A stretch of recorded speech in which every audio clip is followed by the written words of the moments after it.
Welcome back to the Backlog, the history of philosophy video series from me, Elliot Swain. Today I'm going to be talking about Plato. Plato was a philosopher.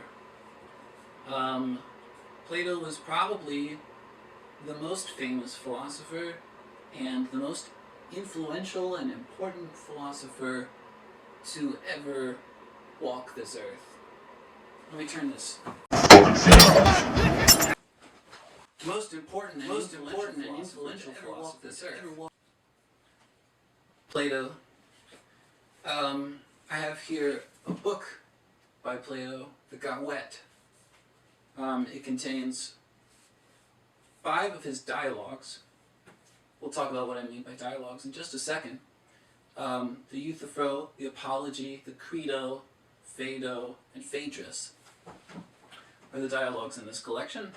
Now, it is commonplace and standard practice, to the point of being virtually legally binding, that I mentioned from the outset that Plato was most important and influential philosopher this earth. Even if you don't accept his ideas, just in terms of greatness, the magnitude, the magnetism, these finger puppets are magnetic, but the magnitude of his influence on the rest of the history of philosophy can't be understated.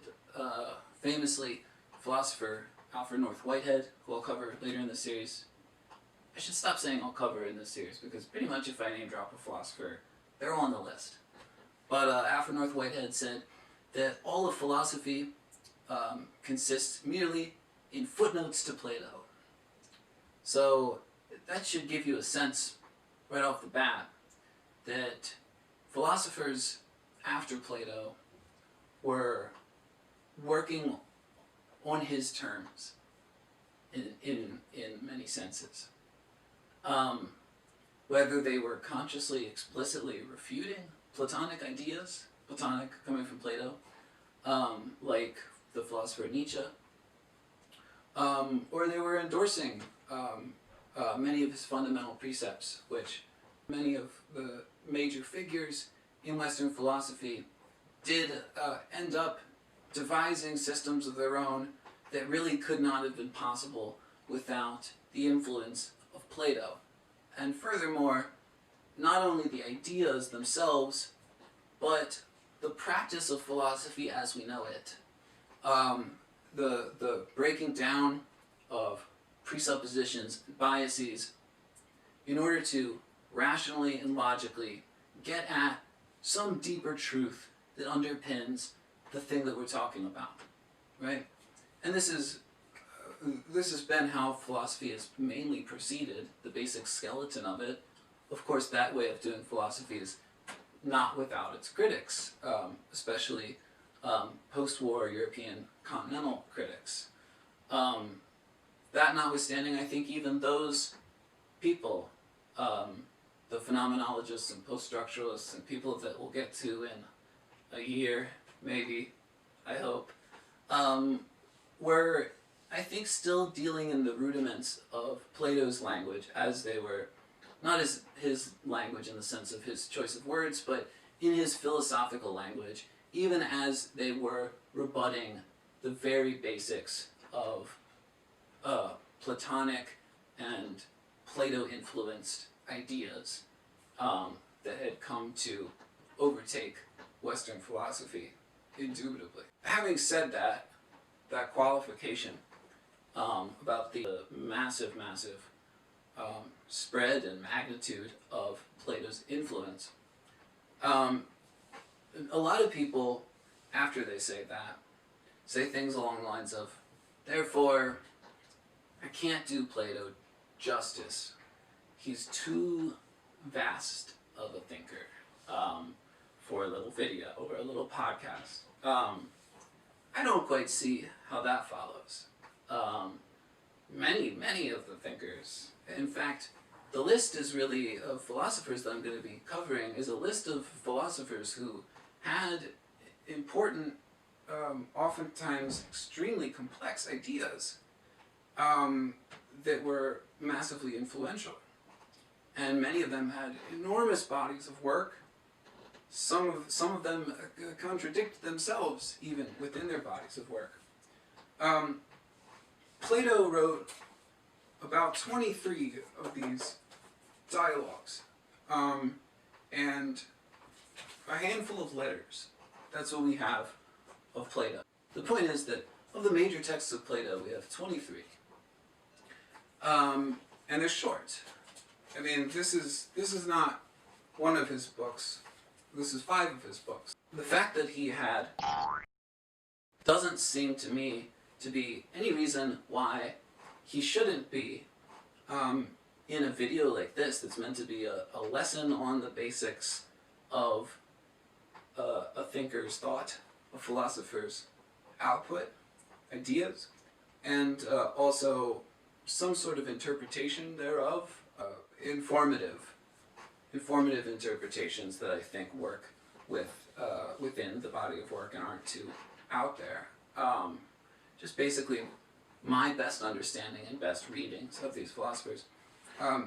There seems to be no reason not to treat Plato like any other philosopher in that regard, in that he had an important method, he had important doctrines that came out of his use of that very important method.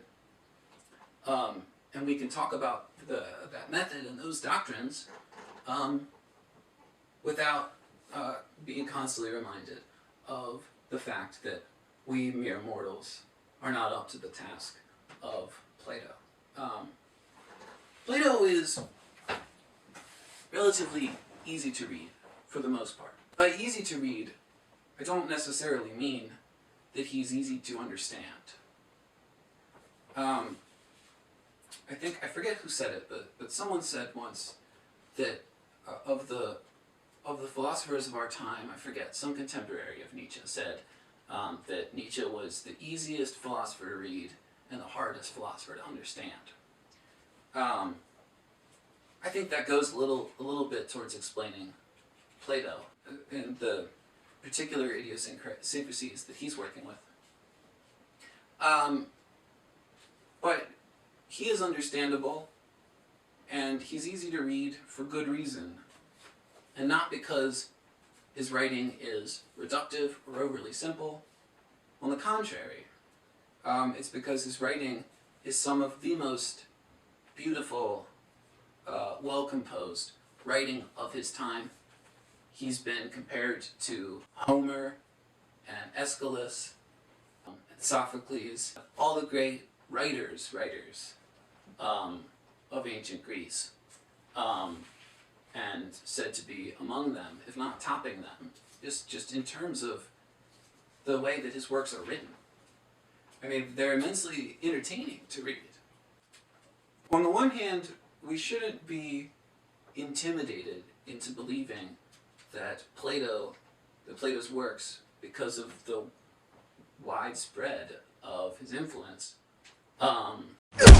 need to be treated with kid gloves very cautiously, or that we can only present some limited analysis of Plato. But on the other hand, we shouldn't underestimate the complexities of his ideas.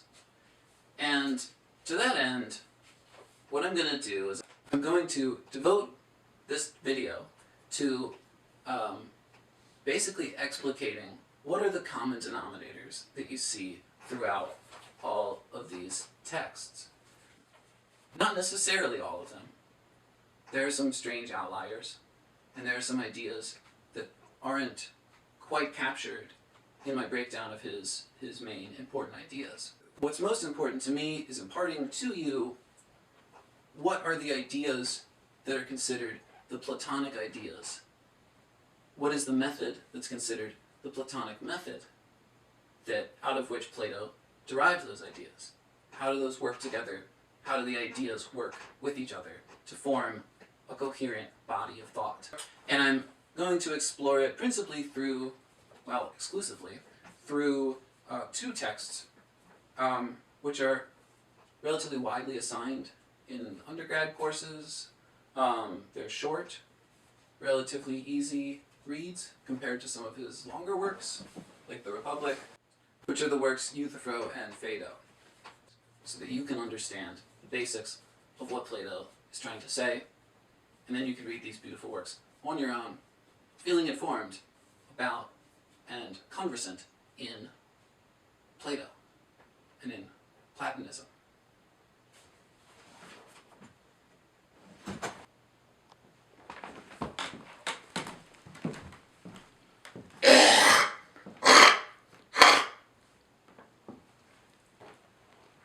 Gross.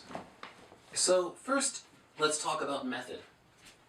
And what I mean by method in Plato is twofold. They're the same. It's the same concept, but there's two ways of looking at it, I think. The surface level, immediate way that you encounter Plato's method is through the structure of his writing, the way that he chooses to write philosophy, which is a very interesting and idiosyncratic means of doing philosophy. What he does is he writes philosophy in a kind of drama-like way.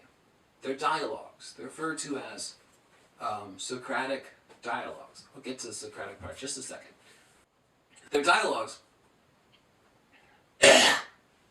Excuse me. They're dialogues in that they are expounded through dialogue, in the way that you would read a play, right? And the protagonist, here's the Socratic part, is almost always this guy, Socrates. Socrates was Plato's mentor, and Socrates was a behemoth figure in his own right in ancient Athens. Some people loathed him, some people worshipped him, practically, but widely beloved, and looked up to as an extraordinarily wise figure. Socrates' method is the other sense of method that I mean, which is through Plato's dialogue form of writing. He uses Socrates as a kind of mouthpiece for his own, Plato's, ideas. But he uses Socrates in the way that Socrates himself, when he was alive, Plato didn't start writing until after Socrates had been executed for corrupting the youth by the very, at the time, paranoid, war-torn Athens. But when Socrates was alive, he was famous for this method of doing rational inquiry, which is the other sense, the second sense of method here. And the way that he would do rational inquiry is through questioning, asking questions. He didn't put forth propositions or claims of his own. What he did was, he would have a conversation with, say, Lycramachos. I'm just making up a Greek name here. This is a bust of Aristotle, but he's going to be Lycramachos for the moment. And Socrates they get on the topic of love, right? What love is. Or they get on the topic of love in general, right? And Lycramachos says to Socrates, you know, I think that, like, love is like, sort of like when you have a nice shag with your bird, you know, and then you sort of cuddle and watch telly, have some chips, and that, you know. Lycramachos is British. So Lycramachos has given Socrates what Lycramachos believes to be the definition of love, or what makes love what it is. Now, Lycramachos' definition of love is surely not exhaustive. It's contingent, meaning it's not necessary, it's not universal, right? He's talking about his particular experience of what he perceives to be love. Socrates doesn't respond by saying, no, Lachrymos, you got it all wrong. Here's what love is. Rather, Socrates takes a longer route, circuitous route, you might say, but one that's entertaining when it is expressed in the text of Plato. Socrates himself didn't write anything down. And what Socrates does is sort of ask lightly nudging questions. So lachrymos, lacramicos, lacramicos. Lachrymos is a word. It means like sullen or sad or something. So he asks a bunch of questions to lacramicos. He might start off by saying, something like, but suppose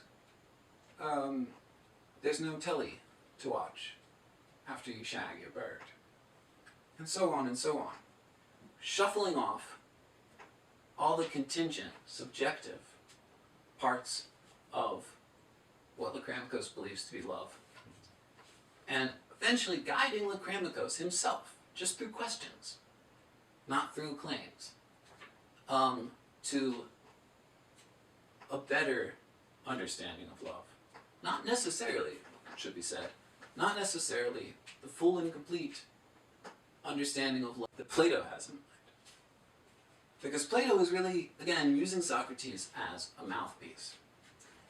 And Socrates did not have philosophical doctrines, systematic ideas of his own. He's famous for saying, all I know is that I know nothing.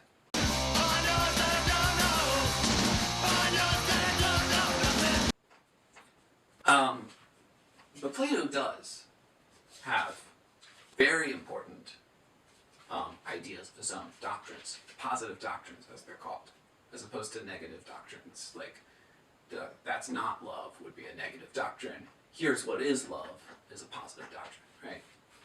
But what Socrates, via Plato, does is he brings the definition of the thing in question, or the understanding of the thing in question, to a more essential, necessary definition.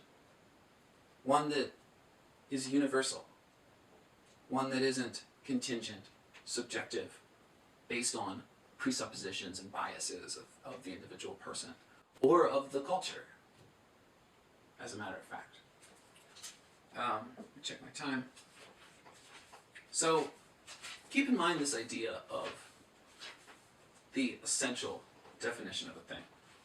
Because this is really a key to one of Plato's most important ideas. I'll just say right now, there are three important ideas that I'm going to discuss, and that I think are his three most important and tide-turning, paradigm-shifting ideas. I've been trying to not say influential, because I noticed I keep saying that.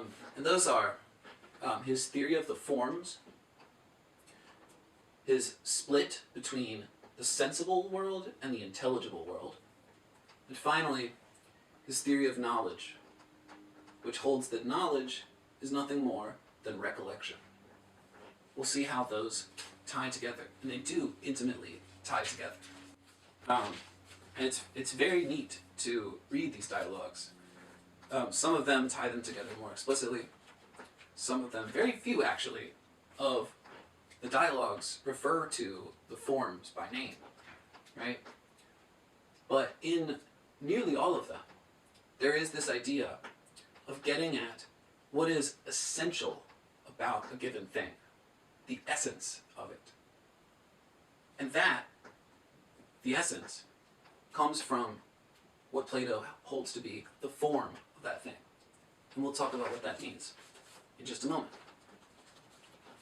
But to give an example of how Plato breaks down preconceptions at the individual level as well as at the cultural and conventional level, I'm going to cite a bit of Euthyphro, which is one of the two texts that I'll be citing a little bit today.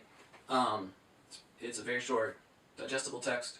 It's very important, but it's one that you're probably likely to, if you take Philosophy 101, you're probably likely to encounter if you read Plato, and for good reason. So the setup to this is that a lot of these dialogues are named after the people that Socrates, Plato, is engaging with, right? His interlocutors. So the interlocutor of Socrates in Euthyphro is Euthyphro, right?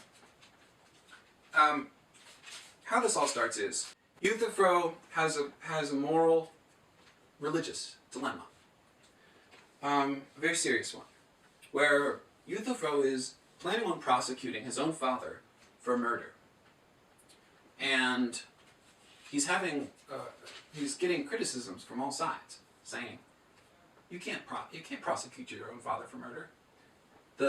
Important to note here that the man that Euthyphro's father murdered was himself a murderer. So it was a kind of a vengeance thing. Notwithstanding, Euthyphro has this moral dilemma. And obviously Euthyphro is a man of the law, right? He's able to prosecute people. And Euthyphro dismisses the criticisms and says that they're based on shallow, false understandings of piety or holiness. Use that word interchangeably.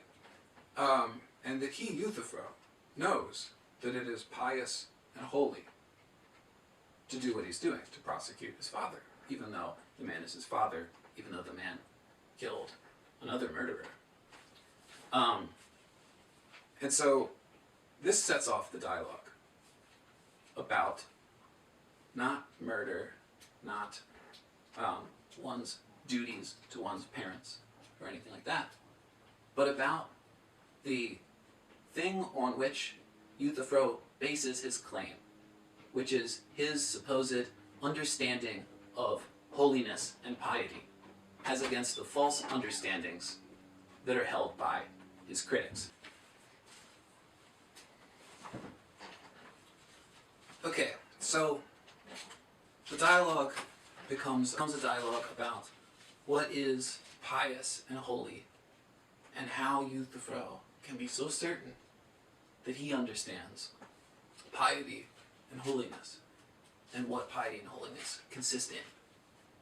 A little bit from the context that I missed. I was trying to not go so heavy on the story context, but this is a part that's important, at least as an aside, which is that the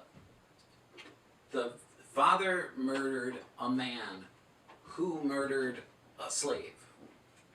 That'll make sense of the following quote. And also, slavery, the problem of slavery, the naturalization of slavery in this time is something that comes up quite a bit through the Greeks into the Stoics, and is something that I should do a deep dive on, a longer treatment of. At least here, Plato is treating the slave like a human and saying that he was murdered, which is treating them like human beings is more than can be said of some of the authors around this time. But what I want to get at with the following quote is just how wily Socrates is, Plato is, via Socrates, right?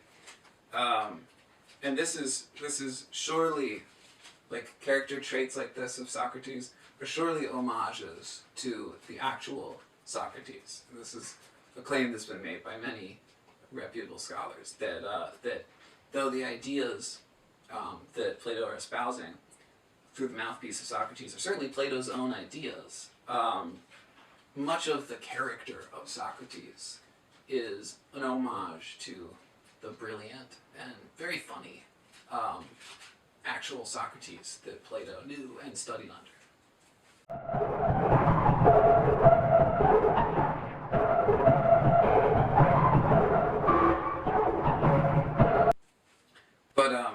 But he says at one point to Euthyphro, who is insisting, Euthyphro is insisting that he has absolute knowledge of holiness and piety and what these things mean. There's some braggadocio in Socrates, in Euthyphro, and Socrates is kind of cutting it down a little bit sarcastically, Euthyphro doesn't catch on. Socrates says, "Come now, my dear Euthyphro, inform me, that I may be made wiser. What proof you have that all the gods think that the man lost his life wrongfully, who, when he was a servant, committed a murder, and was bound by the master of the man he killed, and died as a result of his bonds before the master who had bound him found out from the advisors what he ought to do with him, and that it is right on account of such a man for a son to proceed against his father and accuse him of murder. Come, try to show me clearly about this, that the gods surely believe that this conduct is right, and if you show it to my satisfaction, I will glorify your wisdom as long as I live." This is Socrates talking to Euthyphro. Socrates knows that Euthyphro does not understand what's at stake here. Now, what is at stake here? I mentioned I kind of trailed off about the individual and cultural level presuppositions. What's interesting is that, sorry, find it.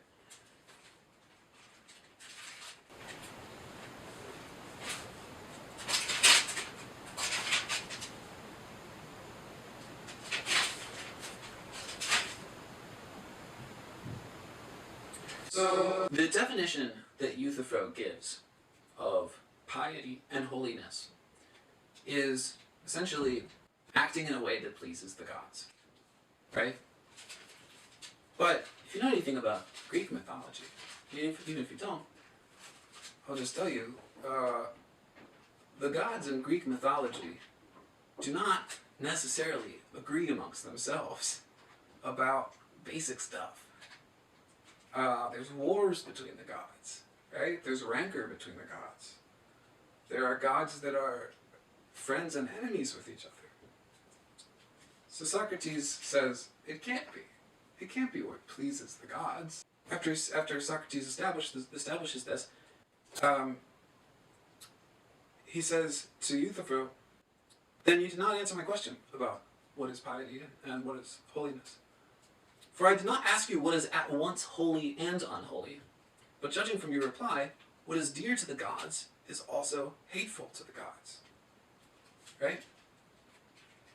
And Euthyphro has this kind of weak retort where he says, "But I think, Socrates, that none of the gods disagrees with any other about this, or holds that he who kills anyone wrongfully ought not to pay the penalty." Socrates replies to Euthyphro, "Well, Euthyphro, to return to men, did you ever hear anybody arguing that he who had killed anyone wrongfully, or had done anything else whatever wrongfully, ought not to pay the penalty?" And Euthyphro kind of hedges a little bit. Socrates asks again, basically, you've never really heard anyone argue that a murderer, ought not to pay the penalty. Then Socrates says, "Then there is something they do not do and say, for they do not, I fancy, dare to say and argue that if they have really done wrong, they ought not to pay the penalty. But I think they say they have not done wrong. Do they not?" Euthyphro concedes this point. "You are right."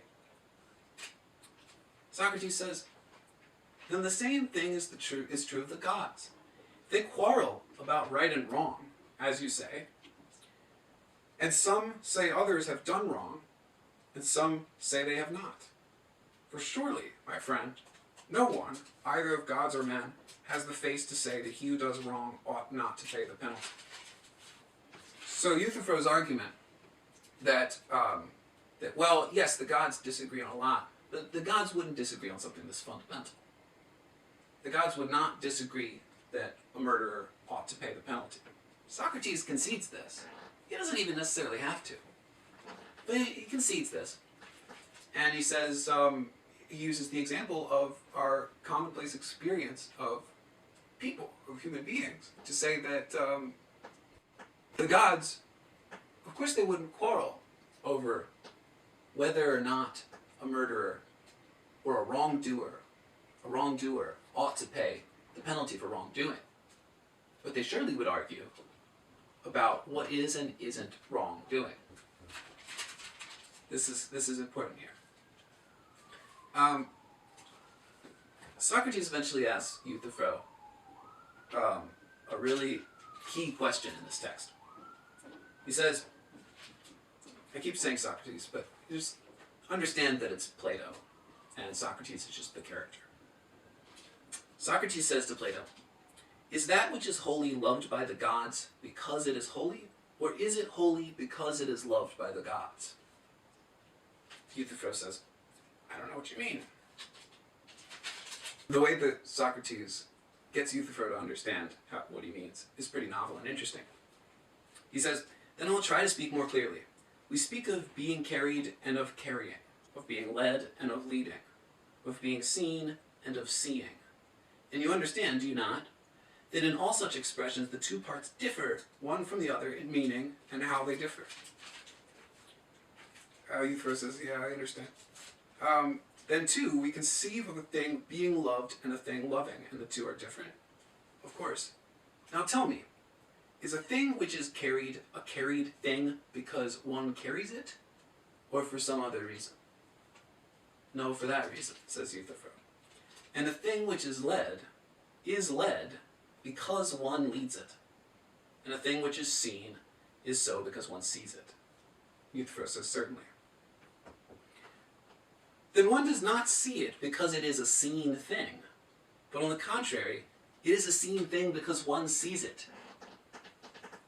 So Socrates is nudging Euthyphro towards understanding this question, is that which is holy loved by the gods because it is holy, or is it holy because it is loved by the gods? He's nudging him to the answer that it is loved by the gods because it is holy. Nudging him by way of these examples, these really interesting examples, which are, I think, themselves philosophically interesting. So the conclusion is it's loved because it's holy. So Euthyphro agrees, after he's been sort of nudged through questioning about these examples. And Socrates says an interesting thing. He says, then that which is dear to the gods and that which is holy are not identical, but differ one from the other. Now, this follows, of course, from the gods loving things because they are holy. Because it establishes, whether chronologically or priority-wise, that the holiness comes first. And the gods then answer to something. They submit to something. There is an external thing out there. Holiness, or however you want to describe it, to which the gods must answer, thus making them not the very, very top of the ontological or metaphysical or rational food chain. There's something that in their doings they must answer to. What is dear to the gods and what is holy are not identical. This is a pretty big statement for his time, in terms of not only breaking down Euthyphro's preconceptions, but all the cultural preconceptions and conventional preconceptions that go into what Euthyphro holds as an article of faith, right? I mean, Socrates is essentially breaking with the mythology of his time by arguing that what pleases the gods is an incoherent standard for what is righteous in a pious religious sense. Because the gods war with each other and disagree with each other. And pleasing the gods is the hallmark of the Greek religion, of the Greek polytheistic religion. So that's a really important part of Socrates, is breaking down these preconceptions. But what's more important is where that breaking down leads to. So just a moment more of Euthyphro, and then we'll move on. But I want to get to the essence, following the example of Plato. I want to get to the essence here of what's going on in Euthyphro. So they have an ongoing exchange, and they get to the question from Socrates Basically, everyone knows what the gods give us and how the gods benefit us. But he asks, what advantage do they derive from what they get from us? Or have we so much the better of them in our bartering that we get all good things from them and they nothing from us? Euthyphro says, why don't you suppose, Socrates, that the gods gain any advantage from what they get from us? Socrates says, well then, what would those gifts of ours to the gods be? Euthyphro says, what else than honor and praise? As I said before, gratitude. Socrates says, then, Euthyphro, holiness is grateful to the gods, but not advantageous or precious to the gods. Is that what you're trying to say? Euthyphro says, I think it is precious above all things. Socrates throwing up his hands. And again, it seems holiness is that which is precious to the gods. Euthyphro says, certainly. This is pages later. Euthyphro is already going back on what he said before. Socrates notices this. Says, puts it really well. Really cutting here. Then will you not be surprised, since you say this, if your words do not remain fixed, but walk around? Will you accuse me of being the Daedalus who makes them walk, when you are yourself much more skillful than Daedalus, and make them go round in a circle? Do you not see that our definition has come round to the point where it started? For you remember, I suppose, that a while ago we found that holiness and what is dear to the gods were not the same, but different from each other. Or do you not remember? So, this thing about fixity, right? About your definition being fixed. Socrates is desperately trying to get out of his encounter with Euthyphro some essential understanding of what piety and holiness is. Now, this is a hallmark of what Plato does, as I said before, is get to the essence of the thing. And in this particular dialogue, it sort of ends in a draw. Socrates doesn't get that essence from Euthyphro in this. All of this is Plato's construction, remember? So, in many senses, you can see it as a dialogue where if one were to actually get to the essence of what piety and holiness is, beyond the shallow appeals to what the gods prefer, going from Euthyphro, and since Socrates subordinates the gods to something bigger than them, to which they have to answer, it would seem like there is no essence of piety or holiness, because there is no such thing, arguably. Regardless, and that's just a little niche interpretation, but regardless, what Plato is always trying to do is get beyond the contingent, subjective understandings that come out of people's presuppositions, individual biases, cultural biases. And when he is trying to get at the essence, he is trying to get at the of the thing. What do I mean by Plato believed that there existed forms of all existing things. And this is inextricable, inseparable as a concept from the world of the separation between the sensible world and the intelligible world. Because in the sensible world, our senses, our having a body, which Socrates, as we'll see when I cite a little bit from this next text, the Phaedo, Socrates sees having a body as greatly diminishing the power of a philosopher.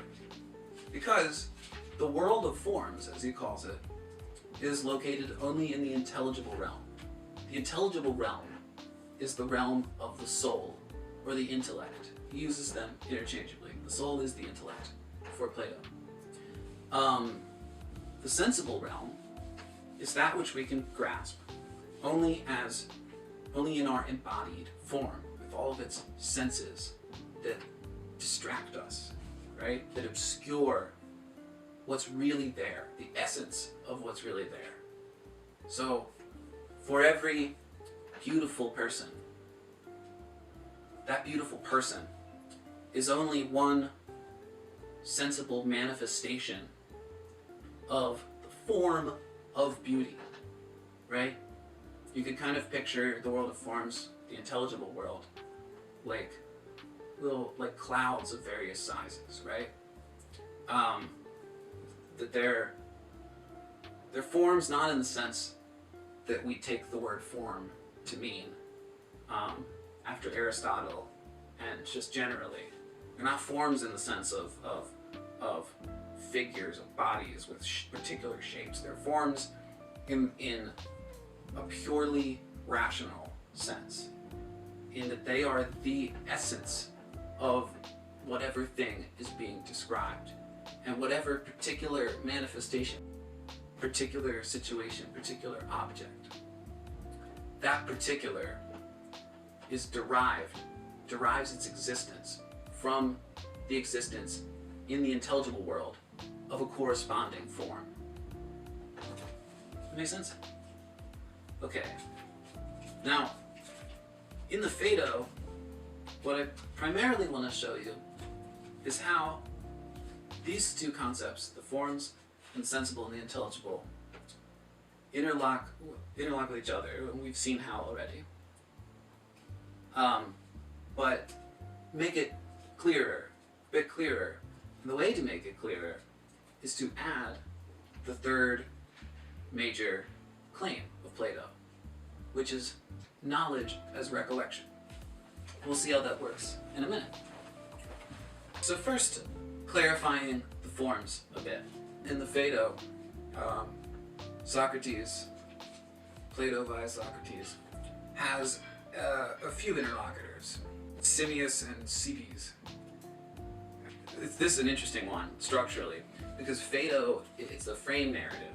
I don't know if you're familiar with the frame narrative. A frame narrative is when, it's sometimes used in films, but if you've ever read Sir Thomas More's Utopia, that's a frame narrative, where a character comes and says, oh, I had this really interesting conversation, or this really interesting thing happens to me, and then most of the rest of the book, the bulk of the book or the text, is them recalling to their interlocutor, to you, what the thing is that happened. So it's a frame narrative, and the Phaedo is the one who's telling the story of this engagement between Socrates, Simmias, and Cebes.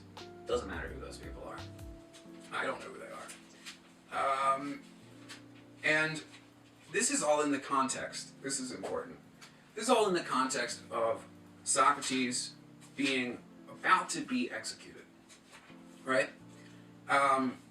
Phaedo is asked in the beginning by someone, were you there when Socrates was preparing to be executed?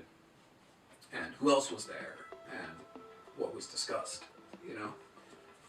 And Socrates, throughout this, is claiming that he really has not only no fear of death, his death being, after all, imminent,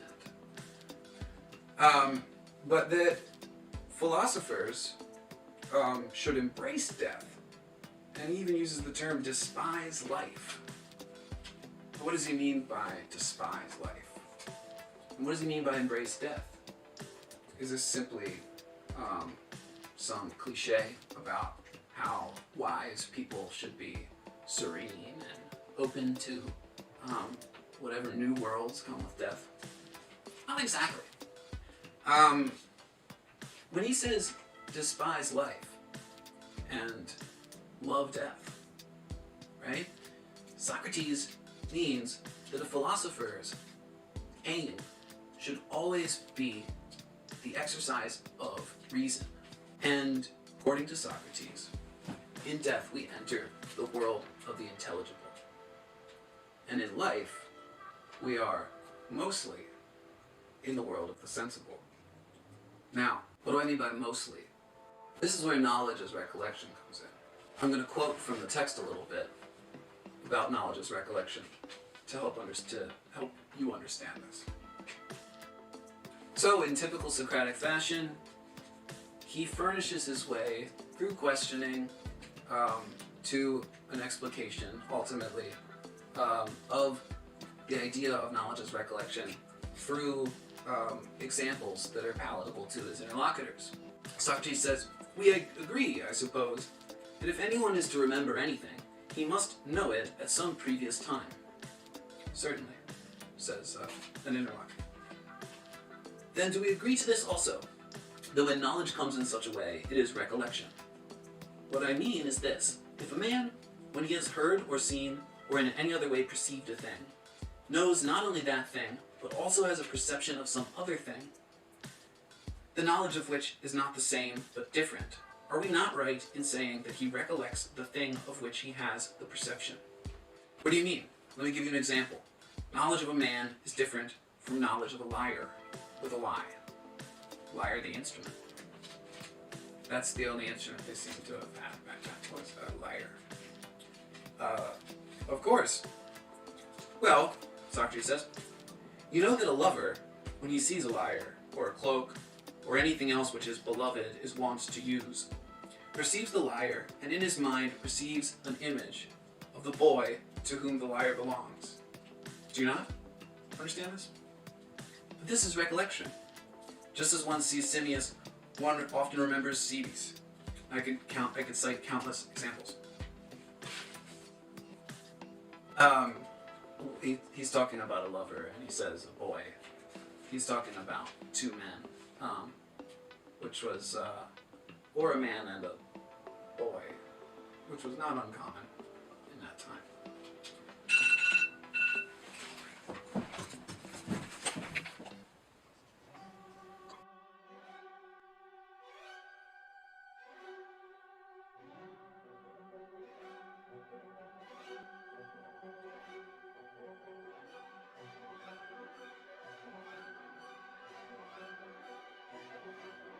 Okay, so Socrates goes on to say, all these examples show, then, that recollection is caused by like things and also by unlike things.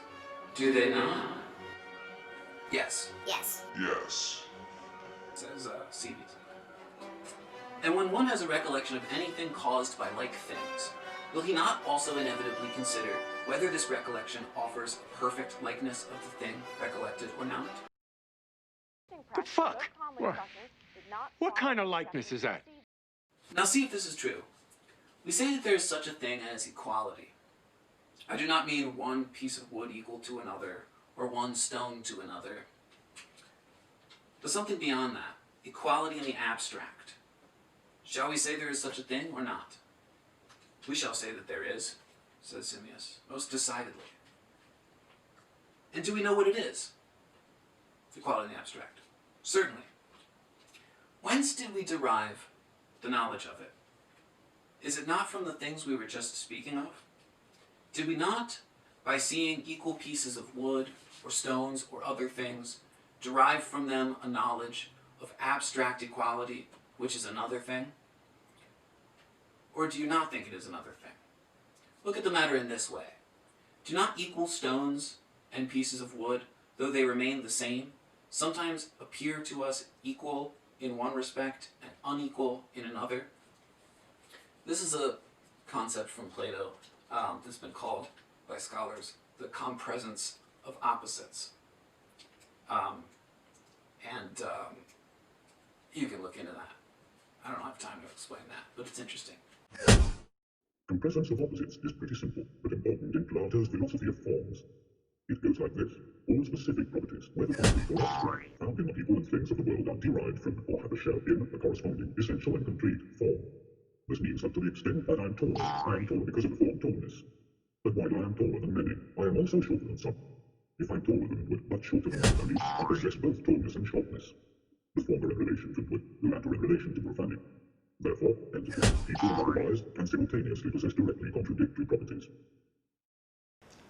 It makes no difference, Said Socrates. Whenever the sight of one thing brings you a perception of another, whether they be like or unlike, that must necessarily be recollection. Okay, So he's setting the groundwork for what recollection is by appealing to, again, to real-life, palatable examples. He's essentially demonstrating, circuitously, again, the forms. The idea that there exists equality in the abstract, the form of equality. And that when things are equal to one another in one respect or another, their equalness is derived from the form of equality. But he's also saying something important about recollection, and it's going to tie it all together, as I promised. Then Plato goes on to make a really novel, interesting argument, which establishes, I think, his theory of knowledge of recollection, which ties together the theory of the forms and the theory of the sensible and the intelligible into a whole system of thought, a Platonic system of thought.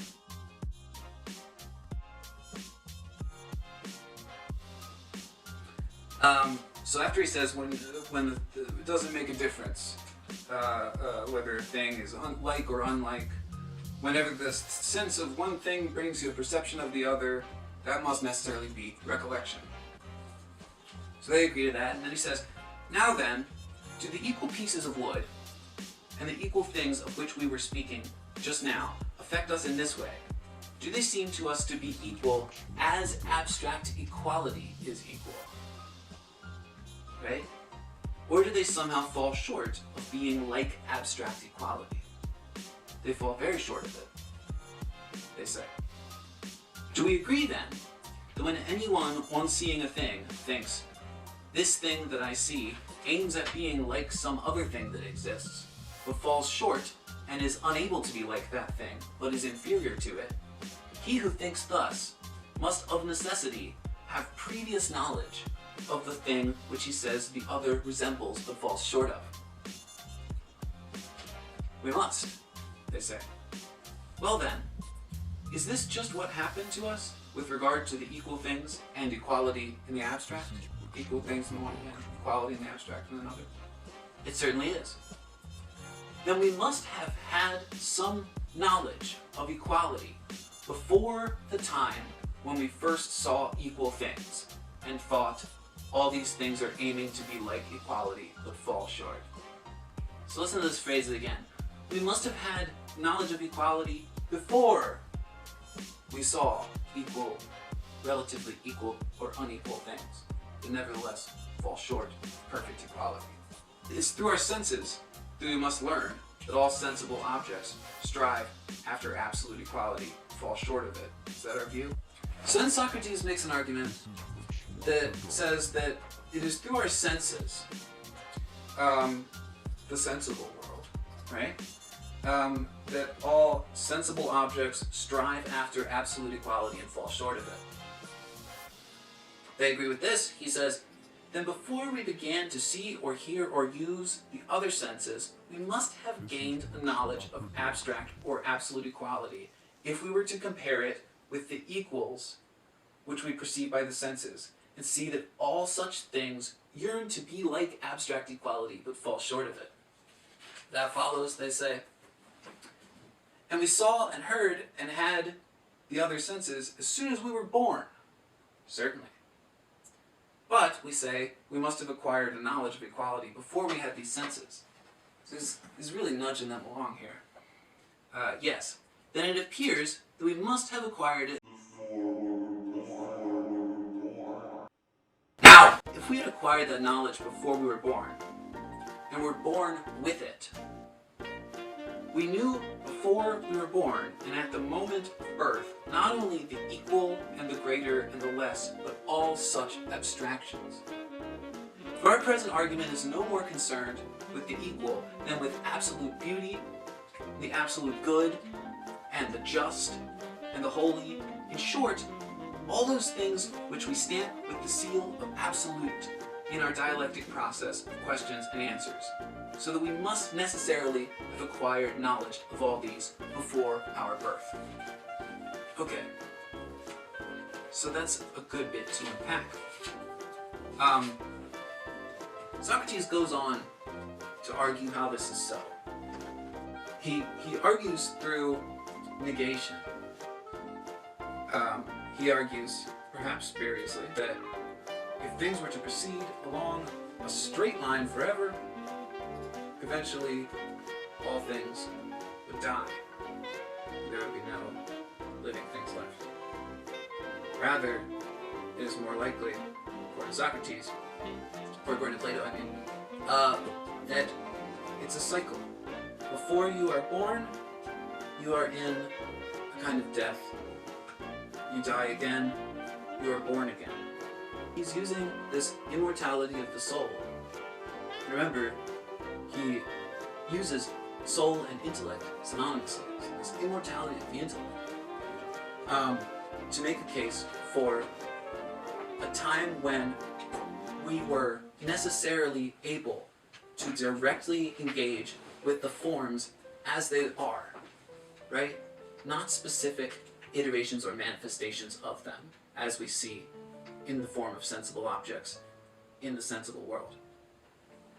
Knowledge then, sense knowledge, is, through the Socratic method and for Plato, always geared towards getting at the essential, getting beyond the contingent, biased, culturally, conventionally tainted ideas of things, and getting to the essential thing itself, which is the form.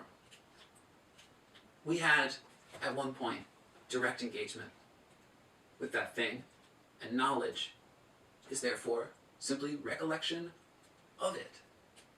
Recollection of the form. When Socrates prods his interlocutors towards the essence of the thing under debate, justice, beauty, the good, etc., what he's prodding them towards is recollection. He's trying to help them recall what can only have been known directly before they were born, when they existed in the intelligible realm rather than the sensible realm. So that's what I meant when I said that, when I gave a little bit of a caveat to the idea that you can't know the forms, you can't know the essences in the sensible world. You can, to an extent. You can acquire a knowledge of them through recollection. And Plato makes it Socrates' job to help the interlocutor achieve that recollection, retain that memory that's lost when we enter the sensible world with all of its distractions and disorientation and confusion of the senses. Right? So we have established the three major positive doctrines of Plato that are going to recur the most throughout his dialogues, and that are going to separately and in their interlocking form going to have great sway over the philosophies of philosophers to come, who I will be discussing fucking all of. A couple important remarks, though, in closing. So, when I was speaking about the role of Socrates, the role of the method in getting people to recall the forms that they once knew when they were in the intelligible realm, and which they've forgotten in the sensible realm.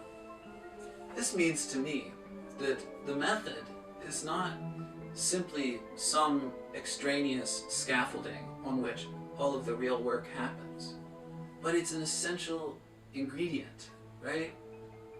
Because without the use of the Socratic method, without the use of this kind of rational inquiry, there is no possibility of recollection, right? Without someone guiding you from a contingent, faulty understanding of something towards an essential understanding of that thing, essential referring to the essence of the thing, which is contained in the forms, then the whole project collapses. There's no way for knowledge to obtain, given that knowledge is recollection. So the role of Socrates is manifold in Plato. People ought not to get confused and believe that, as some people have, that Socrates' ideas are being expressed in the text of Plato. But Socrates' character drives important parts of the inquiry. His method itself is the method of inquiry, and that method is critically important for Plato as a means of getting people closer to knowledge. So, second is to briefly flesh out the ways in which these things have been influential. Again, Whitehead says all of philosophy is nothing but footnotes to Plato. So to really sit here, say all of the different ways, all the different philosophers have been influenced by Plato that traffic in his philosophical language would not be possible. But there are, however, some very obvious notable examples, very obvious to me. And they'll become obvious to you when I get to these people, if you don't know them already. I don't know where you're at. But his notion of the eternal soul that's required for us to understand knowledge as recollection is obviously persists throughout so much of philosophy up till today, right? The idea of a permanent, unchanging soul, variously identifiable also as the intellect, is deeply embedded in Western philosophy and Eastern philosophy, although in the case of Eastern philosophy and in the case of Western philosophy, there are different inputs, right, coming into that idea. Nietzsche, for example, famously argues against Christianity and Plato almost interchangeably, as though they're sort of cut from the same cloth. He makes it clear in his polemics, clear enough, I think, why that is so.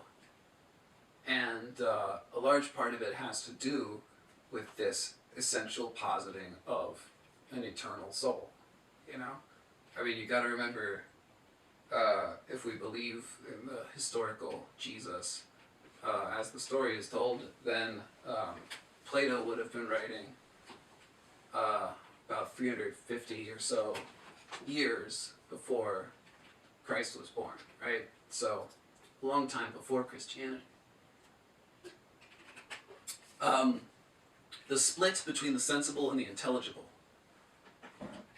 This basic notion has practically defined modern philosophy. At least modern philosophy having to do with metaphysics, epistemology, you know, not as much political philosophy and stuff like that. But the idea of, and it would be almost quicker to list philosophers in the modern era who didn't have some sort of conception of this. I mean, this really all came to an end with phenomenology, which didn't come around until the interwar era at the earliest, in the 20th century, right?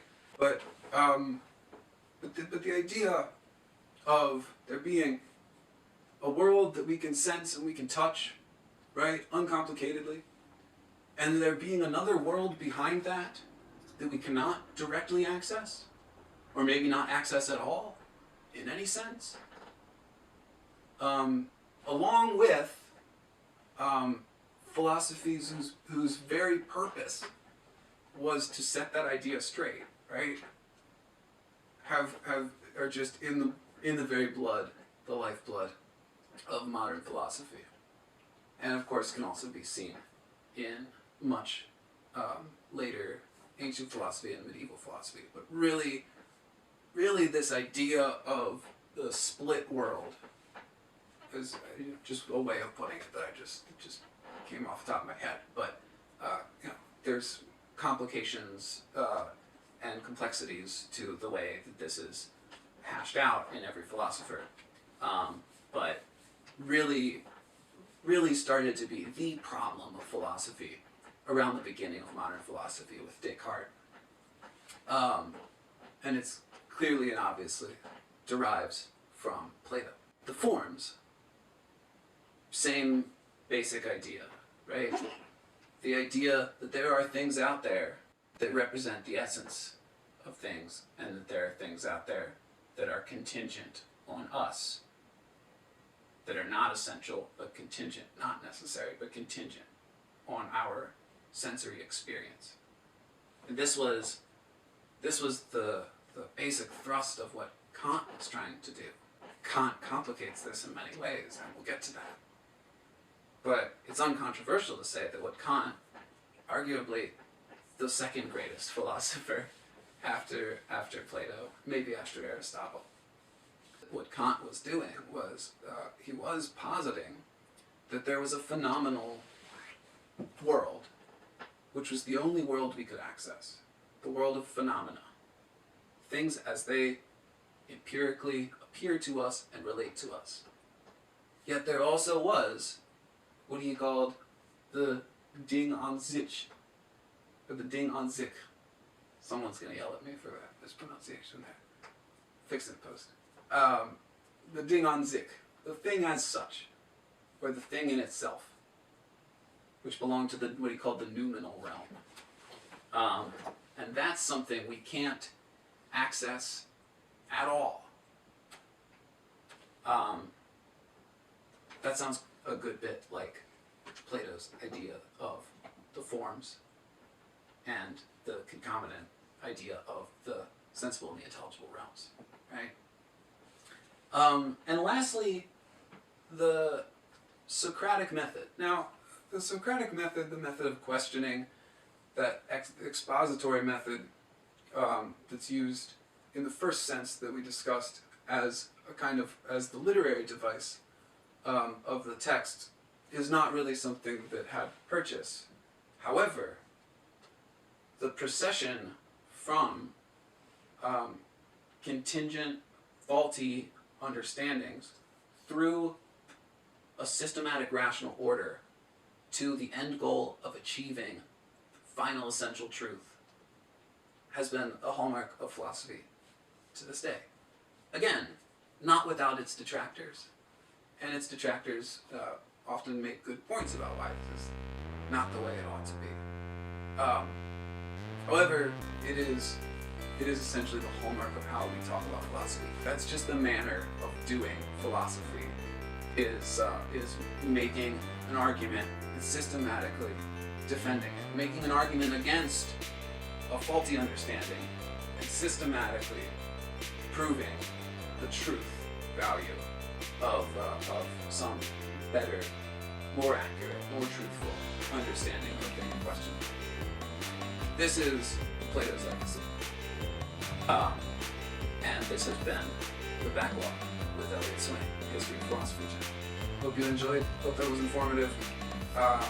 Shout out in the comments, like and subscribe, join the Patreon, etc. Anyway, love you guys. Thanks for listening. Yay.